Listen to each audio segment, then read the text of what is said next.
Hello everyone. The fourth trailer for Monster Wilds dropped during the PlayStation event. I wasn't expecting it. I don't usually stream these things. I've already watched it. I'm just gonna sort of do a breakdown here. I'm just gonna talk about it, give my thoughts, because it does seem pretty cool. The first sort of section of the video dives into sort of the backstory of the kid character, which we've seen in all the previous trailers. The kid character definitely is going to be a major character in the story, and it does seem like the white ghost monster that we've been talking about. The rumor has been the flagship is going to be called the White Ghost. It's very clear that the White Ghost is this white wraith monster, and we have an official title. Yes, the Arkveld is the new flagship monster for this game. It seems to be directly tied to the story, tied with this kid. The Arkveld is a monster known among the Commission as the White Wraith, described as having unique chain-like appendages extending from its wings. The species, long thought to have been extinct, its ecology remains shrouded in history. So we see at the beginning of the trailer, this kid has this trauma relating to the White Wraith, the Arkveld, attacking his village, or at least his people, or something went horribly wrong and now he's forever traumatized. At the end of this trailer, we see a bit more of the story, and I'll talk more about that when we get to that, but the beginning of the trailers is set up for sort of the dramatic climax of the trailer. After that, we get introduced to the Scarlet Forest base of operations, and we get a bit of banter between the different characters. I actually was quite delightfully surprised by the banter between these characters, and it did finally kind of feel like they had good direction in terms of the cutscene storytelling, because Monster Hunter has sort of suffered with its storytelling, where it can't quite decide if it wants to be nuanced and subtle, or if it wants to be sort of this anime, exaggerated thing going on. It's I don't know.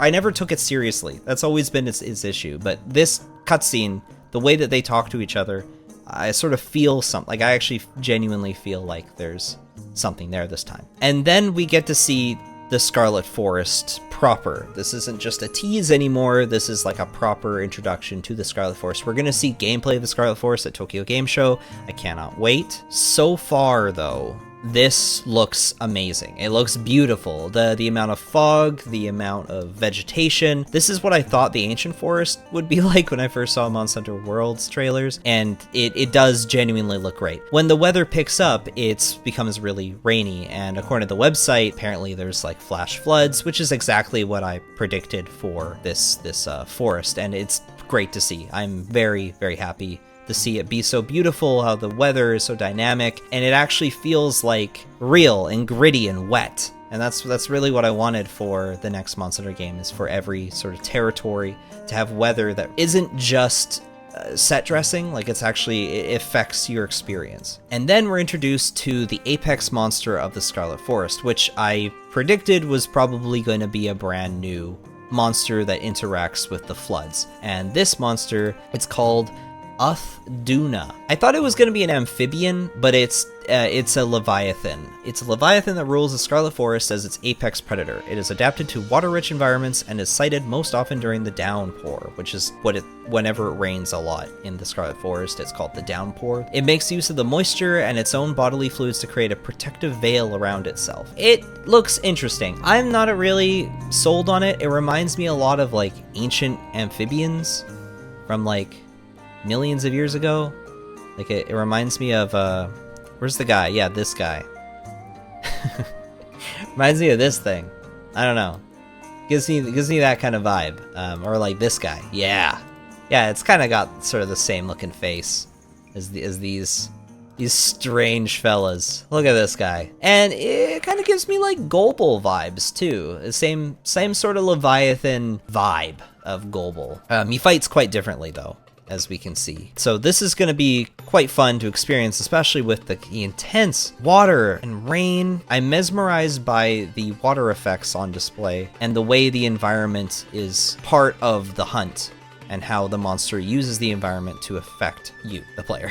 When it's not raining, the Scarlet Forest is incredibly beautiful. It looks very pretty. The sky is blue, the birds are chirping, the water is beautiful, these waterfalls look great. This shot is amazing.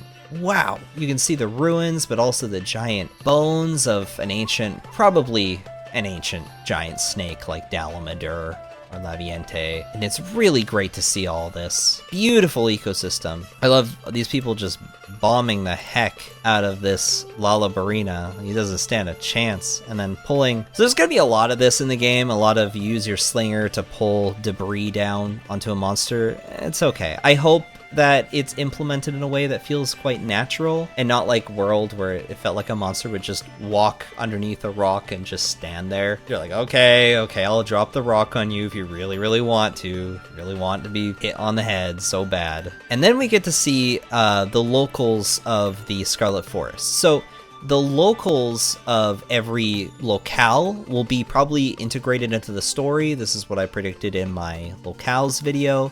The first region, the Windswept Plains, that has human characters being villagers, and we're probably going to interact with them and deal with their blights. Here, we're probably going to be dealing with these strange little gremlin, furry gremlin, Ewok-looking creatures. And it appears that they live inside the ruins in the Scarlet Forest, because this is definitely ancient ruins. I don't believe that these little creatures built this stuff. And we're probably going to help them out with their plights, whatever it is. Here we have a little delightful little scene to introduce another new monster. As we'll see here, this chicken. It's a giant chicken. I thought it was going to be a bird wyvern, but actually it's a brute wyvern. I guess maybe because bird wyverns typically don't really attack like this. But it's definitely a brute wyvern. The name of the monster, Cumatrace. Like Hypnocatrace, but whatever. It's a brute wyvern with disproportionately long tails. They spread flammable substance, then ignite it by dragging their tails along the ground. So this is a cute monster. I like its color scheme. I like how it's basically just a big chicken. This is probably the first fire monster. This is the introductory fire monster. This monster seems to sort of probably in between something like Baroth and Anjanath. So it's your first brute wyvern, introduces you to brute wyverns, but it's also your first fire monster, so it's introducing you to fire monsters. Because of this thing, monsters like Yankaku and Anjanath, or, like other fire brute wyvern or bird wyvern related monsters are probably not going to be in the game. They've decided on this monster. That's cool. I'm not totally sold on him yet. I think he's probably my favorite out of the new monsters in this trailer. He's definitely cute. I like the idea of just a big chicken, and he looks really in line with the other monsters. Then the trailer moves more into the drama. So now we get to see this kid talking about the White Wraith again, just as I mentioned earlier. So talking about the Arkveld flagship monster. So the kid clearly saw it when he was so young, maybe because it's trauma, tried to cope and say maybe it wasn't actually real, but now that he's seeing it again, he's realizing, oh snap, this was a real creature. He sees the White Wraith again. He's going to make a big deal out of it. It's very clear that he's so traumatized from this creature that he does not like this creature. He hates this creature. He's basically going to say to them, yeah, I need this thing killed. This is the problem. This creature is the issue. But the trailer kind of sets it up like maybe the hunter, the player hunter, and the guild doesn't want you to hunt this thing because it says, oh, it's an extinct species. And they don't really understand it. Then the kid, he says, you're a hunter. If you got a weapon, why aren't you doing anything? So that kind of implies that maybe the narrative or the drama of the story is they've been tasked to take down this monster. But when they realize that it is an endangered species, the guild is like, oh, I don't think we should hunt it. But this kid is like, this thing messed me up. It traumatized me. The kid's literally trauma dumping through the whole game about this terrifying monster. And he's probably gonna be like, can you please kill it? I want to enact revenge. but maybe the guild's like, no, we probably shouldn't because it's endangered. And at the end here, he says that like he wants to take your weapon. He's like, give me your weapon, I'll be the one to kill this thing. This might just be a small story beat. It may not be the main story beat of the game, but it is interesting. This is a different kind of storytelling that we haven't seen in Monster Hunter yet, where you have different characters debating on whether or not they should kill the monster. I'm hoping that that's fleshed out, but it's knowing Monster Hunter, they probably won't do that. They'll probably like have one cutscene later. They'll be like, okay, no, we should actually kill that thing. It should be killed. We should murder it so the species is extinct forever. Or maybe we'll find out that they're actually not extinct and there's tons of them. Who knows?